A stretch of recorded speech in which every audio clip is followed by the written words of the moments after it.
Good evening, everyone. Thank you so much for joining. Happy to have you here. As per usual, we will be diving straight into the FOIA script and then our agenda, and we have a hefty one for this evening, so happy to have y'all here. All right, to conduct this meeting wholly electronically and to effectuate both the emergency procedures authorized by FOIA and the emergency ordinance, the Young Adults Advisory Council, further known as the Council, needs to make certain findings and determinations for the record. It can be a bit cumbersome, so I ask you in advance for your patience. First, because each member of the council is participating in this meeting from separate locations, we must verify that a quorum of members is participating, that each member's voice is clear, audible, and appropriate volume for all other members. Accordingly, I am going to conduct a roll call and ask each council member participating in this meeting to state your name and location from which you are participating. I ask that each of you pay close attention to ensure that you can hear your colleagues. Following the roll call, we will vote to establish that every member can be heard by every other member. Denver Stickinger calling in from Fairfax. Sam Niner. Denver, sorry. Sam did email me earlier saying that he would not be able to attend this evening. Okay, not a problem. Richmond Hill. Natalia Denise Moody. Sarah Buffano. Sarah Buffano, Fairfax. Casey Judge. Casey Judge, calling from Falls Church. Judith Kupla. Cedric Coppola, Vienna. Anna McCoy. I think Anna is still out on maternity leave. All right. Jessica Sun, I don't believe is joining us. Dee Mahmoud. Dini Mahmoud calling in from Annandale, Virginia. Thank you. Eddie Sandoval.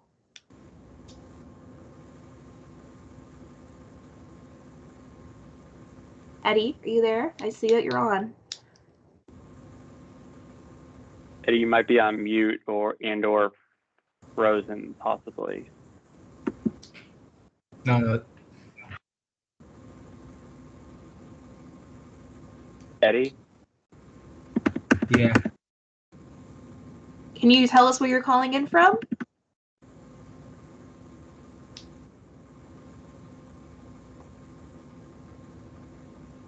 All right, well, I did hear him. Hopefully y'all heard him too. Manor Zafar. Manor Zafar calling in from Springfield, Virginia. Hello. Hello. Hey, Eddie. Good to hear you. Happy to have you here. Thank you, Abby. I'm looking forward for this meeting. I'm Eddie Sandoval, and I'm a Story District, calling in from Fishersville, Virginia. Okay, thanks, Eddie.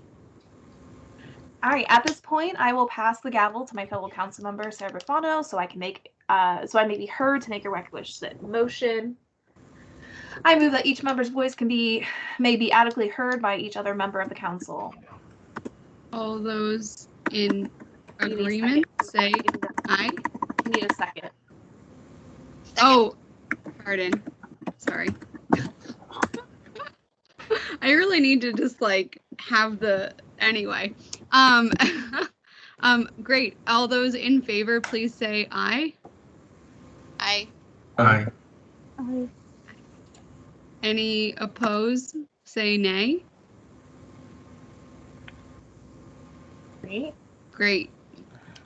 Second, having established that each member's voice may be heard by every other member, we must establish the nature of the emergency that compels these emergency procedures, the fact that we are meeting electronically, what type of electronic communication is being used, and how we have arranged for public access to this meeting. Therefore, I move that the state of emergency caused by the COVID-19 pandemic makes it unsafe for the council to physically assemble and unsafe for the public to physically attend any such meeting, and that such FOIA's usual procedures, which require physical assembly of the council and the physical presence of the public, cannot be implemented safely or practically.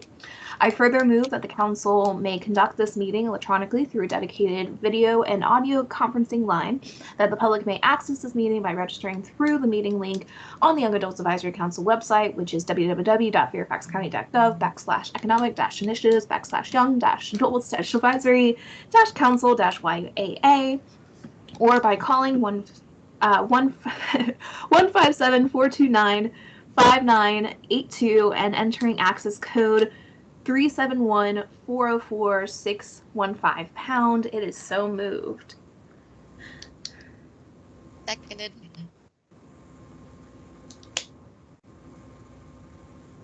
All in favor, say aye. Aye. Aye. Hi. All opposed, say nay. Great. Over to you, Denver. Finally, it is required that all matters addressed in today's agenda must address the emergency itself, are necessary for continuing Fairfax government activities, and or are statutorily required or necessary to continue the operations and discharge of the council's lawful purposes, duties, and responsibilities. It is so moved. All right. So first going to go back over to Jared. I don't believe there's any member of the public in attendance. Did we get any public comment in advance of today's meeting? No. No. Perfect. All right. You all were sent the agenda in advance, which my computer is being very slow with pulling up. Are there any edits to the agenda? No. I don't believe so. All right. Great. Sorry. I'm just going to pull it up on my phone because it takes a while. Great. As a kind reminder from the email that was sent out earlier today, we are trying to increase participation of the council. So if you can kindly turn on your camera so we can see your beautiful face as we go forward and become active in today's activities and in the rest of our activities till the end of time, that would be much appreciated. And Jared, here we go. And then I'll go ahead and pull up today's agenda. All right, so I'm going to pass it over to Etta, who's going to talk about relay and connected autonomous vehicles in Fairfax County, which I think is really awesome, and we need to do a lot with. I know we have a great bus that goes from Mosaic to the Metro, but happy to see that expanding. So, Etta, I'll get over to you. So, really quick, Denver, I'm just going to do, before I introduce Etta,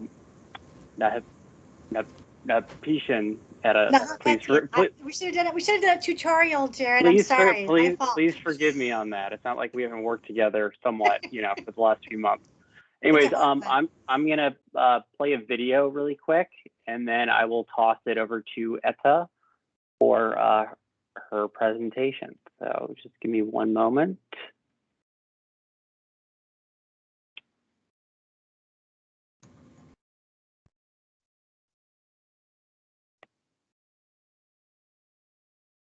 Oh, the sound's not playing. Of course it is on my end. I think there's a trick. When you go to share your screen on Teams, there's a little button that says include computer sound before you share. So you might need to stop sharing, then try and share again and turn that button on, if that makes sense. Yeah. Does that make sense, Jared? It does, yes. One moment. Oh, here we go. You have to, I don't know, I guess you may have to stop sharing first. Yeah. It's worth it. I just love this video. There it is. Thank you. It's been a minute. While he's looking for that, Denver, I've just met you, but I love your glasses. They're adorable. They're really cute. Thank you. I appreciate it. Good. No, I don't. Well, if you make it louder.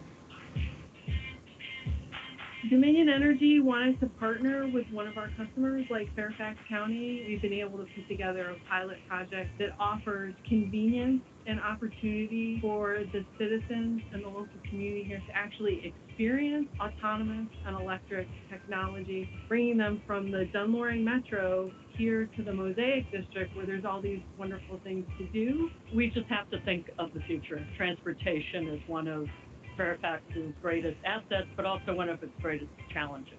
So anything we can do to think smarter, to protect the environment, to think about our health, and using these kinds of innovation is the way to go. Dominion Energy safety is number one to us. 94% of vehicle accidents are caused by human error because this vehicle does not have a human driver. It's not distracted. This vehicle will never get distracted and start looking at its phone. I promise you that. It's always being in its environment and much further out around its environment than the human driver is capable of. For me, it is the future. It is exciting. You know, it's something we hope to see in more places. Transportation is the number one contributor to greenhouse gas emissions. Dominion, with its net zero goals, are very interested in cleaning up the environment. So we're very interested in transportation, not only from an electrification perspective, but also what transportation and mobility will be like in the future.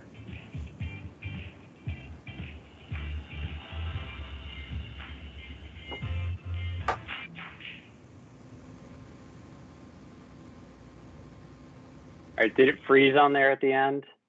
It did, but I think we heard right. all the sound. Thanks. Okay, so I think at just give you. I can share my screen. Yeah, I think you already have the ability. Nice. There. Hopefully you can see that. Yeah. So thank you, Jarrett, and thank you, everybody, for this opportunity to come present, to have a conversation. I'd like to have a conversation with you guys about Relay, and I have with me my colleague Dale Castello, who's also on the phone, and I'll pop it over to him at some point as well. I would love to kind of give you an overview. To talk to you about why we selected Relay, why we decided to do Relay, kind of the use cases for the project and for the technology, and talk to you about some of the challenges. You know, the technology isn't exactly where we all maybe imagined that it might be, and also to talk to you about some of the opportunities going forward for Relay. But just going back to this, Relay is an autonomous shuttle that is running from the Dunloring Metro Station to basically the Barnes & Noble and the Merrifield and the Mosaic Shopping District. Have any of you seen it? Have any of you checked it out by any chance? Casey, have you ridden on it? I have not ridden on it, but I've seen it doing its little route, so Cool. I really want to. Cool. Yes. Yeah. So it runs right now from Monday through Thursday from 10 to 2. Essentially, we're trying to expand it to the weekend, but so anytime, and it's free. You can just pop on anytime. So let's see. So just a little bit of background of where the work was coming from. This project kind of initially started following up the board's approval and adoption of the Economic Success Strategic Plan. I don't know if that term's familiar to you. I don't know if that's kind of before you all got involved in the county, but the board adopted back in 2015 an Economic Success Strategic Plan that had one of the main goals. The first goal was around diversifying the economy, and we started this process of thinking about how can we expand innovation, grow the innovation ecosystem, move beyond government contracting, and expand the kind of the startup base, and how do we and you know, especially, and that was before COVID. It's even more of an imperative now since COVID. Like, we need to attract those smaller, more nimble companies that end up becoming the unicorns of the future. And so how do we do that? There's a number of different ways that we can do that. And one of the ways that we decided to do it initially was to build on the research and the work that's already happening here in Fairfax. And there is a lot of smart road research that's happening here that Virginia Tech is doing, that the Virginia Transportation Research Council is doing. The Virginia Transportation Research Council is the research arm of VDOT. And so we started out really by just having a number of events and what we called salons, you know, around innovation and around autonomy. And so this comes some of the pictures from some of the stuff that we did. And based on the relationships and the partnerships that we built, it kind of morphed into the relay project. Here's some of the partners that are part of this whole thing. Dominion Energy purchased the vehicle for us. Basically what happened was some of the Dominion innovation folks came to some of our events, and we're like, let's have a meeting, let's have a meet and greet, let's go sit down and talk about what we're doing. And we were sitting in a meeting, and it was randomly like, they said to us, oh gosh, we're thinking about buying an autonomous vehicle, but we don't know what we would do with it or where we would put it. And we're like, we would love to have an autonomous vehicle. We just don't have the money to buy one. And so like after that first meeting, Relay started and just kind of kicked off from there. So we worked together to put a grant in to the Department of Rail and Public Transportation. Their interest in this is all about first mile, last mile. How do we solve that problem? And first mile, last mile, for those of you who may not be familiar with that means basically, how do we solve, right now we have all these transit options, but the hardest thing is getting to and from like the metro or to the bus or to, how do you make that last mile happen? I don't know how many of you live near a metro station. I mean, I live a mile from the metro station, but it just seems like, such a hassle to go to the metro, but how do you like easily get there? And Eden's, they're the developers of the Mosaic District. They are extremely dynamic, extremely innovative, and they raised their hands and said, we'll provide a storage location, we'll provide the marketing, please come put Relay here. And they are marketing geniuses, so it's been great to have them as a partner. And of course, VDOT, so we're working with the Transportation Research Council, like I told you, which is the research arm. And I know this is a public meeting, but we'll kind of keep it within here. It was a little bit like there's a Northern Virginia district office, and we kind of pulled them a little bit kicking and screaming to the table. But because we had connected with the research folks, they were much more kind of open. They're like, okay, well, if those PhDs have signed off on it, I guess we'll let you do it. So really, what's really important about the project is having all these partners at the table. I really like to describe it as we're building a platform for us to kind of all create partnerships, to build connections, to try new technologies, to grow the research base. So having Relay as a tool, it's kind of, there's so much we built on it, because we've done this really, really hard thing together. So when we reach out to Dominion to support the Smart City Challenge, which is an event that we hold every year, or a pitch and pilot event that we hold every year around bike ped safety or carbon neutrality, we've got a built-in group of partners that are willing to kind of come and like, yep, I know you, we've been through the fire together, and we can partner really quickly on the next thing. So just a little bit, I don't know how, you might be interested in some of the details, some of the challenges, so we launched service in October of 2020 in the middle of COVID. We had hoped to launch in May, and COVID really kind of threw a damper on a lot of things, as you can imagine, but we aren't at the capacity of folks that we would like. The vehicle technically holds 12 people, but we have a limit of 4 people at a time. We still are limited to 4 people. We're requiring masks still. We've had a number of, some software maintenance issues, and so the vehicle isn't, it's a little bit clunky, but it's also really exciting because our route is literally the most complicated route in North America for Easy Mile, which is the French provider of the vehicle, and it's the most complicated route that's approved by NHTSA, which is the National Highway Safety Transportation Administration, I believe. I think that's what it stands for. NHTSA had to approve our project, so the regulatory hoops that we had to go through to get this project approved was a lot, and because the vehicle that we chose, which is like I said, made by Easy Mile, a French company, is not FMVSS compliant, which means it hasn't passed crash tests and things. So so because of that, it's a highly regulated thing. So we have to go through this process, and so we have to send reports regularly to NHTSA.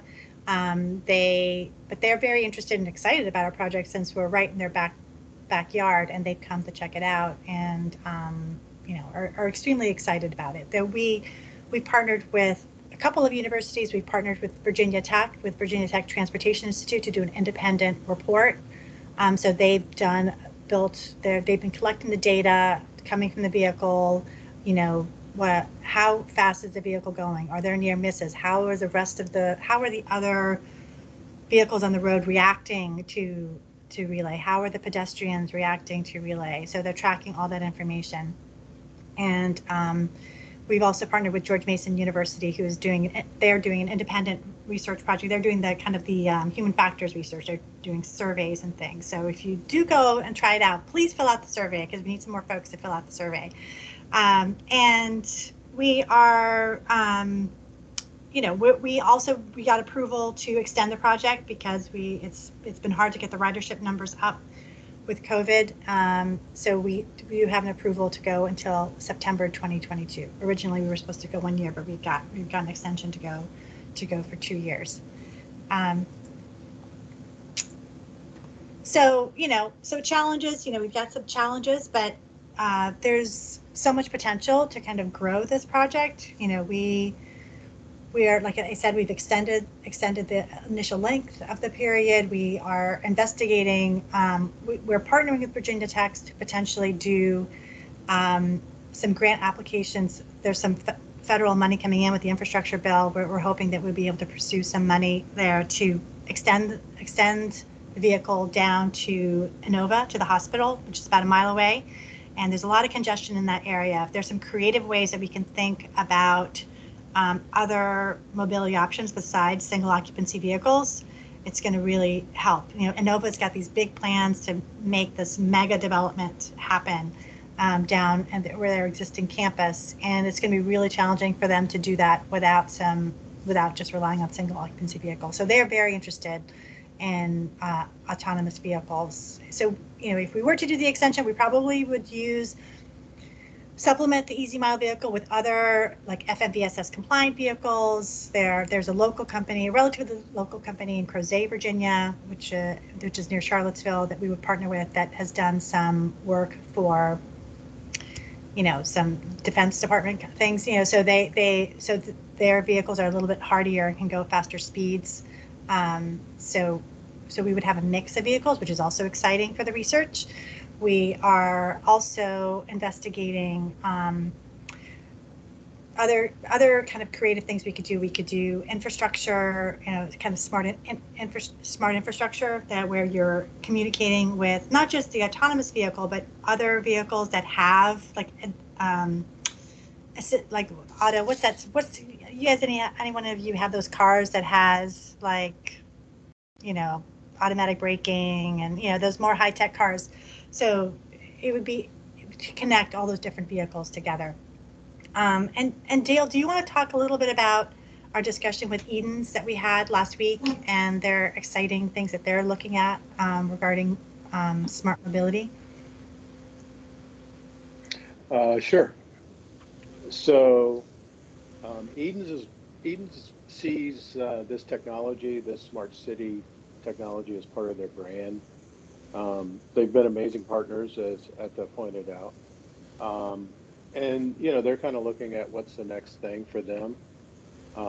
They're really interested in trying to manage congestion in and around the Mosaic district, and they want to use it use it as a test bed to kind of better understand how these technologies can help solve their problems at some of their other sites. And if you're familiar with Edens, it's a large commercial real estate company. They do development up and down the East Coast. They have a property in the district at Union Market, which has a number of challenges. So we were sort of fascinated that they're so forward thinking in terms of this technology. So the things that they're really interested in working on now is curbside disruption.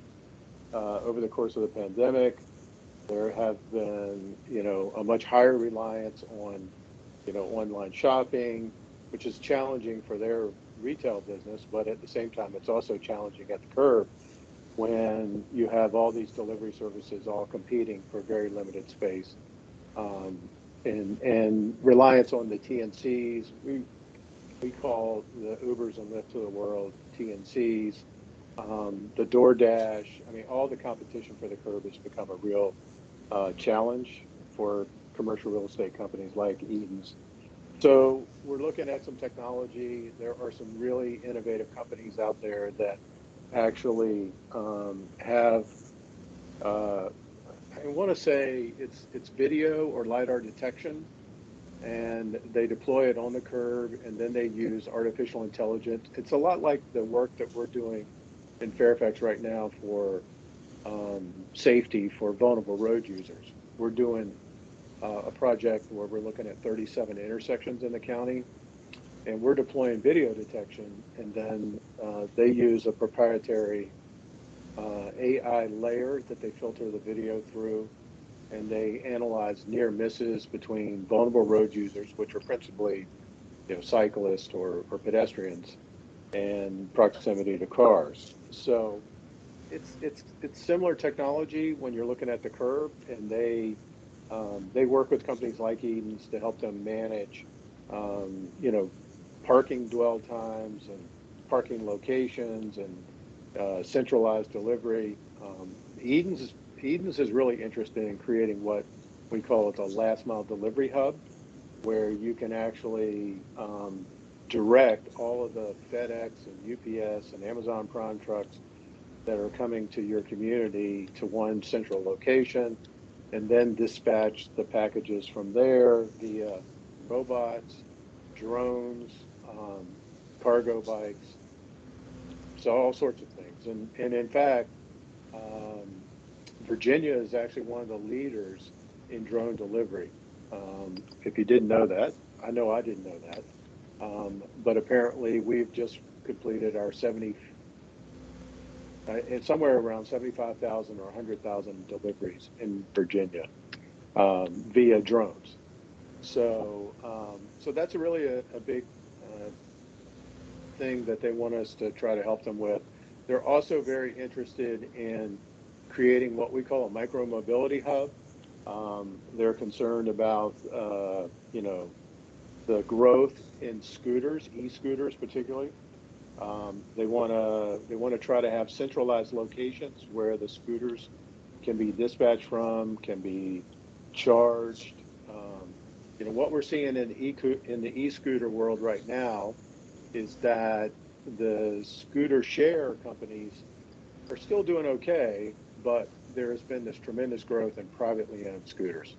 I guess if you are using an e-scooter for first mile, last mile, at some point, maybe it makes sense just to have your own rather than, pick up the Lime scooter every day and pay for it.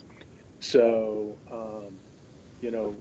companies like Eden's are thinking about having charging infrastructure for the scooters. There's been a tremendous growth in e-bikes. You've probably heard that as well. E-bikes are kind of taking over the world. They're particularly popular for commuters. So there are some really interesting companies that are doing bike and scooter infrastructure. There's a company that's doing some work in Reston Town Center right now called BikeKeep, BIKEEP, and they're doing some really fascinating parking infrastructure for both bikes and scooters. It's operated with an app. You can do reservations. If you happen to be on an e-bike, they have charging infrastructure. So it's really cool stuff. So that's sort of the highlight. I mean, Eden's has a lot of things on their list right now. They want to do more EV charging infrastructure for cars within the Mosaic District and within Union Market. But I'll just stop there. That's a lot to digest. And if you have any questions, we could really go on for a really long time, and I think we've gone about twice as long as Jared originally asked us to. But do you all have any questions or comments? It'd be great to get your thoughts. I think two people have their hands raised. Casey? Sure. Thank you. Thank you guys so much for coming tonight. This was really interesting. Definitely learned some new things. And I know you kind of alluded to this. I do think the ridership would probably go way up if you could expand to the weekends or to the Yeah. evenings. Yeah. Last weekend, I was in like Dunloring, and I took just an Uber because it was like just too far. And I would have loved to hop on that shuttle, but it was after hours. Yeah. And then my question is, are you guys looking at doing this project in any other parts of Fairfax County? We've talked about it. We've talked about, I know that Supervisor Stork is particularly interested in all this stuff down there. And we were going down that route. But some of the stuff's a little bit opportunistic, and we got this opportunity to build this grant together to go down to Inova. But I know that there's interest, and if we were able to kind of get this kind of grant machine started, it'd be great. If you all see any interesting grants, send them my way that we could potentially take a look at. Eddie, do you have a question? Yes, thank you so much. So today I just learned about this is it was like a driving car without person driving, and I've experienced that this will be a future for coming up in decades, so we never know. But I have a question.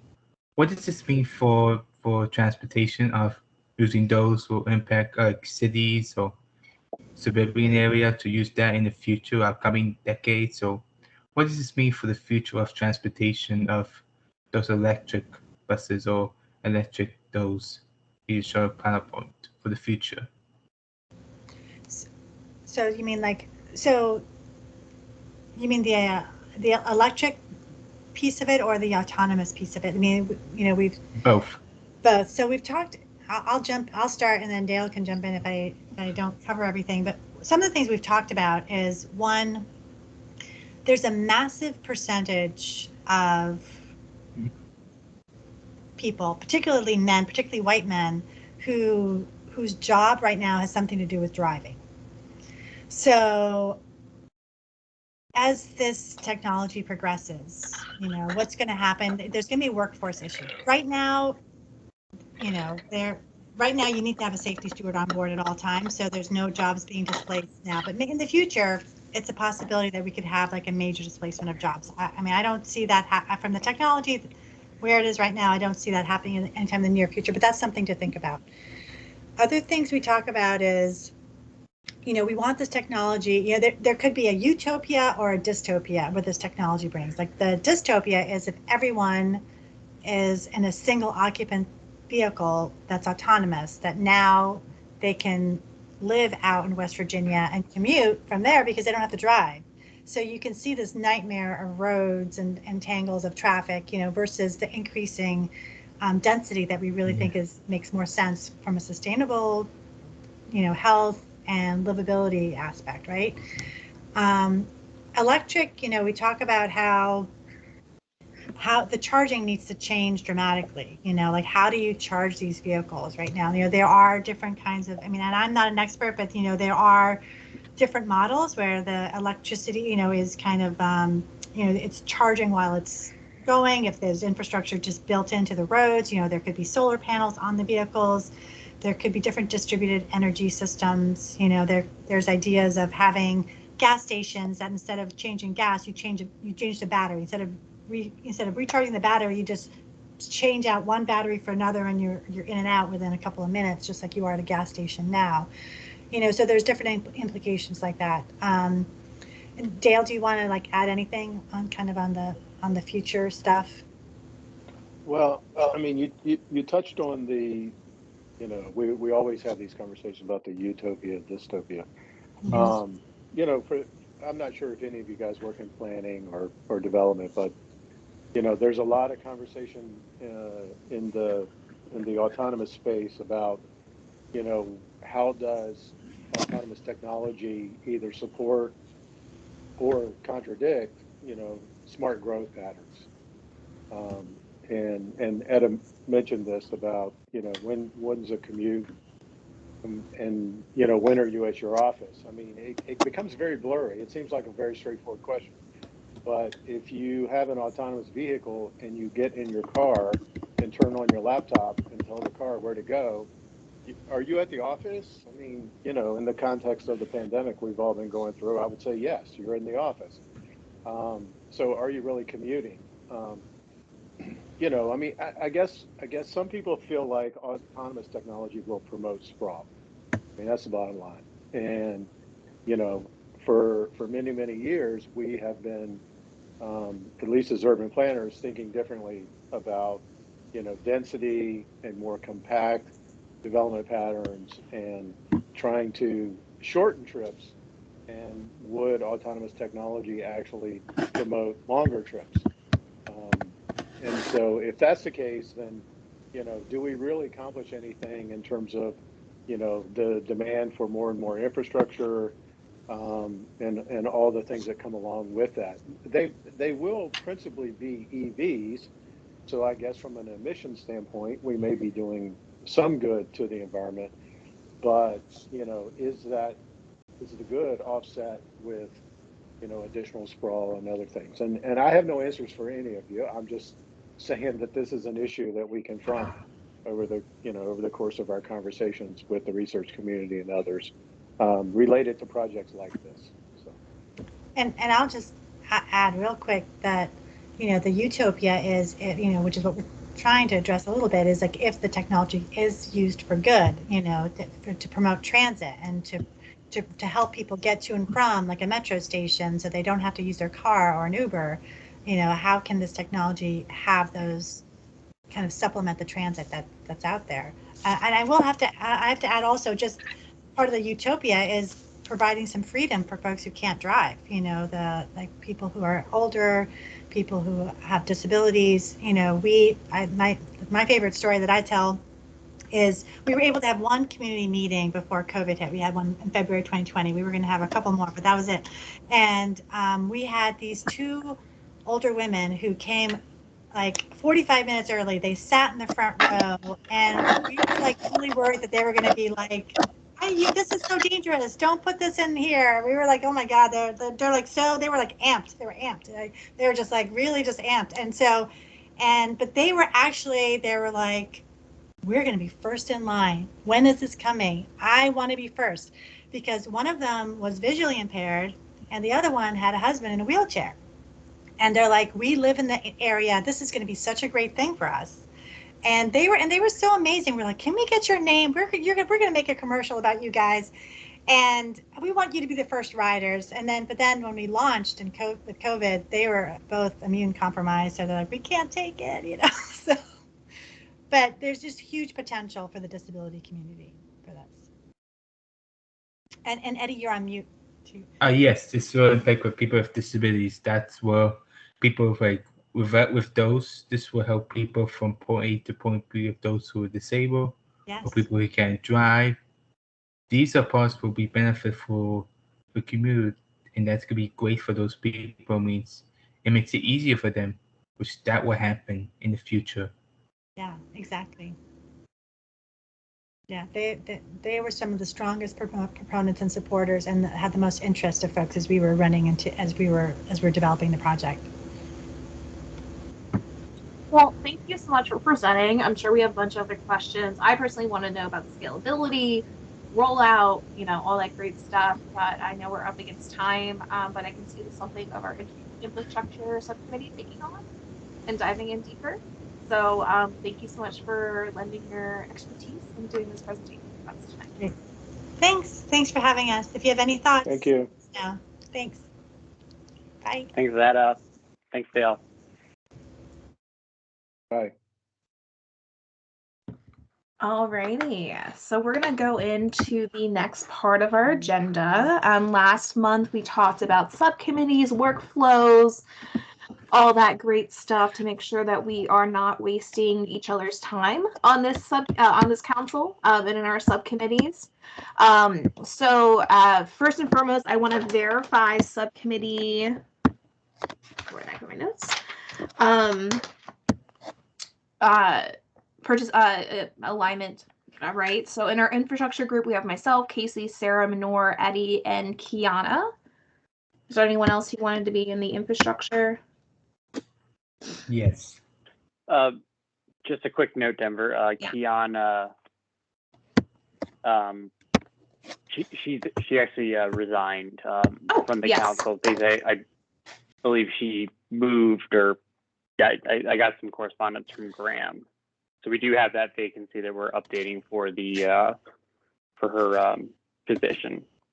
Okay, perfect. So the future Kiana position, hopefully we can get them on infrastructure. And then our outreach team, we have Richmond Hill, Judith, Jessica, Sam, Natalie, Anna, and Deanie, I believe. Does that sound correct to everyone? That's what I have as well. Okay, great. So we were doing subcommittee meetings on a monthly basis and recognizing that those were the working bodies of the council, and that this general monthly meeting with everyone was kind of a report out, an overview, and a time for education that would just, further feed into the working space of the subcommittees. I want to see if there's any points of contention into keeping that structure where our subcommittees are the working groups.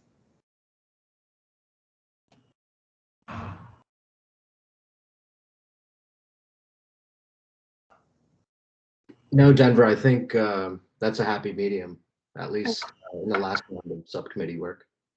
Okay. I know, once again, we were meeting on a monthly basis. Last month, we talked about doing a 6 to 7 subcommittee and then 7 to 8 full committee to save our calendars, because I know everyone's just overbooked with life. I wanted to check to see if that was fine. And Jared, I know we talked earlier yesterday, my goodness, I'm losing track of my days, about the issue of having you do double duties. But if the council does decide to do the subcommittees at the same time, would it be possible to set up rooms via Teams and hold meetings that way?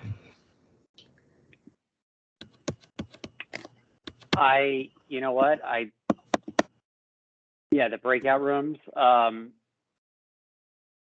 Where you can just stay in the main room and save your sanity? Yeah. You know what? I'm not going to go ahead and guarantee make that promise, but I feel like that is a viable option. Okay. Yeah, we did it for the Redistricting Advisory Council, and there's like 25 of us. Okay. On Yeah. that, so. I personally haven't done it, but I know that they're an abundance of trainings and all that. Let me just confirm and mess around with it. So that would just make it a lot easier, and then I can kind of just great thinking. Just be between you, me, and mine was not there yesterday. I was just like, I'm not sure how I could do both at the same time. So there we go. Microsoft Teams is getting more complex, and that I think that can work. But again, let me just confirm once make sure with our license and all that we have. But great thought. Yeah, of course. I know with the Cisco program, we couldn't do it, and poor Graham had to run like 12 different systems at once. But I think Teams is a little more streamlined. So with that being said, Jarrett sent out a schedule for the rest of the year. And in that proposed schedule, he noted that subcommittees will be meeting quarterly. I personally would like to see monthly, but once again, I am just the chair, making sure the meeting runs smoothly in this capacity. So I want to hear what you guys think about the subcommittees meeting schedule, if it should be quarterly, every other month, monthly, whatever you think is appropriate, with our hope to produce some really great work, some white papers, and a final report at the end of 2022.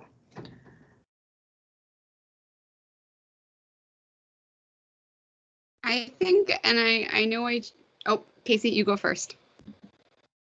No, all you. Sorry, we at the same time unmuted. I support the quarterly approach, and mainly I just think because if we can narrow down to some targeted projects that our subcommittees really want to dive into and tackle, then a lot of the projects move a little slowly. So I think quarterly then will allow us to actually get kind of something released from that project and then have time for all of us to dive in and really react to it and maybe put something together rather than each month trying to follow something and figure out, okay, what's happened in the last 3 weeks to get ready for the next week, or even every other month. But that's just my 2 cents. So I'm open to any approach, really. So I have about the opposite suggestion of Casey, and I know Jarrett and Denver, I already shared it with you. But something that I was thinking about is, does it make sense to flip it and have these group meetings be quarterly and the subcommittee meetings be monthly instead? Because they are supposed to be the working meetings, and I'm conscious that I feel like sometimes when we meet, that can spur progress, and I would hate to find out, if people are unclear of what their role is, especially since we can't email each other. Jarrett is the gateway. I would hate to have to go like a whole quarter until we communicate again. Anyway, I'm happy with either approach though. Just some thought.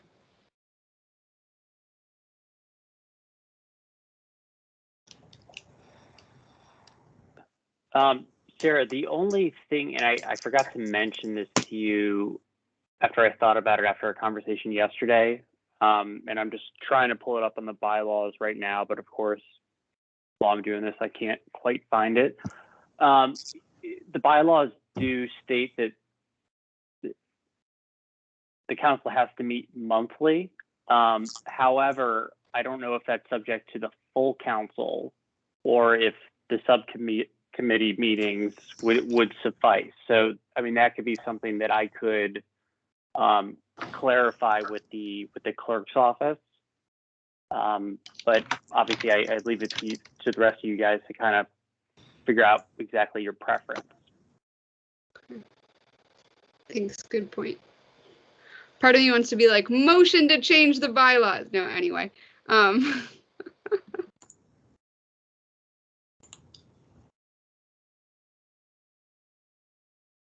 Other opinions? So right now we have quarterly, right now we have monthly, and then we have maybe every other month. So other views would be much appreciated. Eddie, go ahead.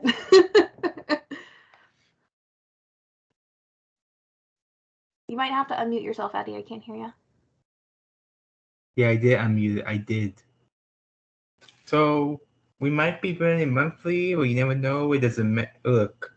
The people want to do is to meet council, discuss this issue, and what relates in that. But I support the subcommittee on that. But I support them every month to discuss. But what does this mean? Like subcommittee or that? That's good. But the problem is that I'm okay with it. It doesn't matter to me which. All I want is to participate.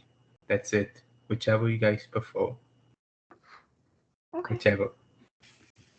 And I just pulled up the bylaws, and it said shall meet monthly or as determined by the chairperson in consultations with the Department of Economic Initiatives. So I can wave my Madam Chair wand if we decide to do that. Denver, I pulled it up. I found it right when you did. Yeah. So yeah, let it be known that we have a little bit of freedom. Minor. Yeah, so I haven't had the opportunity to, join these subcommittees yet. However, weighing the pros and cons mentioned by Casey and Sarah, I think it might be beneficial to do every other month, just so there isn't, like Casey was saying, like just preparing for the next meeting, and then it is meeting frequently enough that we are giving updates and can discuss it a little more than quarterly. But those are just my 2 cents.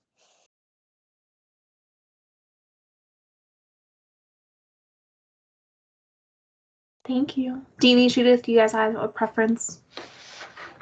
Yeah, I would say similar to Manora, I'd be probably more in the middle of not quarterly, but not monthly. I feel like quarterly cadence, like Sarah mentioned, would just be too far and few between. I feel like in terms of getting actual action items done, I feel like those working sessions definitely are the best route for that. And I think that's also something that I mentioned, and like the wants for this year is to like try to get some tangible items on the desk, the board of supervisors. So I feel like that's what we get out of the working sessions and subcommittee calls. So in terms of replacing it and having that as monthly and having this larger committee call as like quarterly, like I don't think that also will work as well, because I feel like these larger committee calls definitely have value, and I feel like I do enjoy hearing the different speakers coming in. But I definitely think that we should keep the cadence maybe bi-monthly or something along those lines, because I see the value in the subcommittee calls.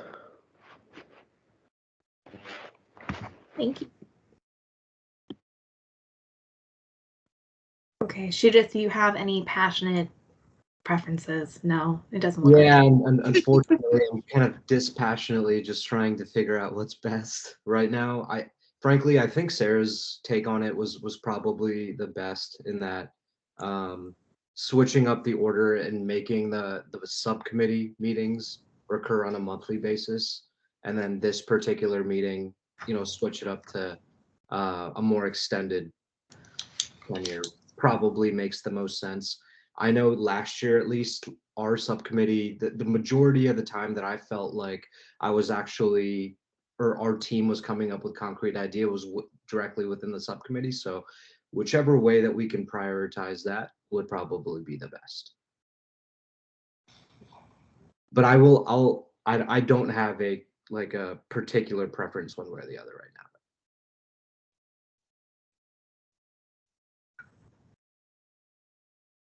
so. There's no consensus. And I don't want to make a final determination. I definitely think you all recognize that our subcommittees will be the working groups. So yeah, sorry, Denver. So would it be easier, and forgive me, I'm not sure if this is something that we would like vote on, and please correct me and all that, but maybe it would be easier for everybody to email me separately on their preference, and then I can regroup with yourself and Sarah. But at least right now, it sounds like the consensus is monthly, a little bit more of the consensus. Again, not fully absolute, concrete, or whatever, but monthly subcommittee meetings, doing the breakout room, and then either every other month or quarterly for the having a guest speaker come on and whatnot. So at least for me, it sounds like those are the two options. No slight to you, Casey, but yeah, correct me if I'm wrong, but maybe that would be the best path. And I know I have a colleague on as well, and I think that could potentially work, but it could just be easier just to do it through email. So I'm okay. We just want to take a quick straw poll. Like, I like the idea of subcommittees monthly and then full committee every other month. Outside of like summer and stuff, right, when the board's not in session, or maybe that's perfect time, right, for us to do some brainstorming depending on how the subcommittees work. How does that sound to everyone? Just a quick straw poll. Anyone against? Anyone have strong feelings against? Okay. Good. Sounds like the quickest way to just narrow down a cadence. So every other month we will have 6 to 8 on our agenda. I would like us, and Casey, you might know, the budget process is in the mix of everything. It's still going crazy, but I would love for us to cover the budget next month. So I'm thinking next month we would do subcommittees and then a full committee presentation on the budget, and see where there's opportunity. I believe it's already voted on by the time we meet next month, isn't it? So it won't be voted on until I believe it's May. Well, great. Then we have time to So, discuss but it. I believe the public comment period would be obviously before then, so we'd want to have it sooner rather than later. Okay. Yeah, if we can do next month will be our first trial of 2 hours. With subcommittees will be focusing on direct deliverables and focus for the year. And then we'll go into budget, and then we'll make sure we have at least 20 minutes at the end to discuss what we want to do with the budget, if not more, just because that's going to be a hefty part of our agenda. Does that sound good, everyone? All right. And just, Deborah, the budget public hearings are April 12th, 13th, and 14th. So if you're going to have comments to submit to the board as part of that public hearing process, having a position by then would be good. That sounds great. Yeah, and if we need to do like another like one-off meeting or something between March and April, that would be great too. Yes. Yeah, sounds good. All right, so March will be money month. And will be very interesting. So, all right, so we have subcommittees. We have our meeting schedule, which will be sub every month, full every other month. So, and then we'll start with full every other month starting this month. I'm sorry, starting March. So we have March, May. I think we meet in July, September, and so forth with your 2 hours. Jarrett, can we make sure we just have a calendar invite sent out in advance for that so people know? Yeah, I can send out some placeholders. Did anybody have any objections? I did take out August. I know you mentioned that earlier, Denver regarding summer, and we'll have to figure out late July, but I can certainly send out placeholders. So we're going to go every other month, block out the 2 hours, or sorry. Yeah, every other month, 2 hours. Every other month, 2 hours. Okay. Starting in March. Right. Yeah. And then the in between, we'll do the 1 hour for just the subcommittees. Subcommittees first, and then the rest of the council, 7 to 8 for those every other month meetings. Perfect. Yeah. Yeah, I'd be happy to. I'll send out placeholders and all that, and yeah, that way they're out there and on the books. That's always very helpful. Great. Yeah, I like that. And I know during the summer months, people have lives and plans. So July, we'll figure it out if people are traveling, if we need to cancel that month's meeting or just do, work group, homework, whatever, we'll figure it out. But we got many months until that time and a whole world ahead of us. So we won't dive into that. All right, great. Well, we have a workflow. It is 8 o'clock. So just quickly, I didn't know if anyone has any direct deliverables or projects or insights they want to bring up and focus on in the next 6 months per the email that was sent out. I'm just conscious of time, Denver. I was wondering, and also, I don't know about you, but I find it so much more helpful to have something like written in front of me.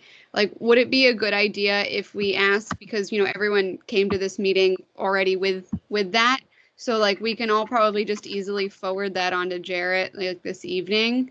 And then that way he can compile it and send it out to everyone, within the next like week or so, because then everyone can like digest it before the next meeting. So if you think, I don't know if you think that's a good idea, but I figured it would just be easier for everyone to send their ideas to Jarrett, and then we can have more time to digest them before we meet next. No, that sounds great to me. So ease the conversation. With BACs, I'm going to draft a letter with recommendations. So definitely send specific BACs, boards, authorities, and commissions and councils that you want a young adult rep on. So we can send it over to the board and have them consider it. Granted, once again, since it's budget season, I'm sure adding more work to their staff and having new appointees is not high on the list, but I would rather have it in front of them so they can talk about it sooner rather than later. I have a quick question. So for the subcommittee, so we're going to have a subcommittee meeting next before we have this full group committee. So I guess I know one of the bullet points was like projects that we wanted our subcommittees to work on. Is that something then that Sujit and I should kind of try and present or get interest during our subcommittee meetings next month, and we can work as our individual subcommittees on those topics? Okay, Absolutely. great. I just want to make sure yeah. we're set up for that before. Yeah, the next subcommittee meeting will be like, what the heck are we doing? Like, where's our focus, right? What are we gonna, actually have impact on? So I will let you all lead those conversations. Because I know we kind of did it with Graham, but like we went like everywhere with like macro conversations, right? Which is beautiful. But if we get honed down to be like, all right, we need to focus on a ton of like vehicles and charging stations in the county. Sure. Bam. Yeah. That would be great. Great. All right. That sounds great. And then, yeah, Sarah, great point. I can definitely compile everything, so everybody should have my contact information, and that way we can, get it distributed and have it like in a workbook. So well ahead of time while it's fresh in our minds and everything. So sounds good. Great. All right, y'all. Well, thank you for staying for 3 minutes after. I wish you guys a good Thursday, and we'll see you next month for our first 2-hour block. Thanks. Thank you. Thanks, folks. Good to see you. Thank you for seeing you guys. Looking forward next month. Thanks, Eddie.